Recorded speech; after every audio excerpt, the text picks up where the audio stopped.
खूप लोकांनी खूप प्रयत्न करून बघितले, पण कुठल्याही शस्त्रापेक्षा आणि कुठल्याही अस्त्रापेक्षा प्रेमाचे आशीर्वाद हे अधिक ताकदवर असतात.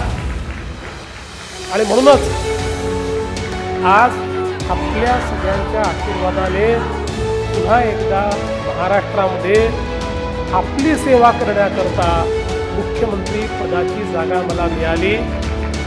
याचे शिल्पकार या आमच्या सगळ्या लाडक्या बहिणी आहेत. हे जर मी म्हटलं तर ते चुकीचं होणार नाही.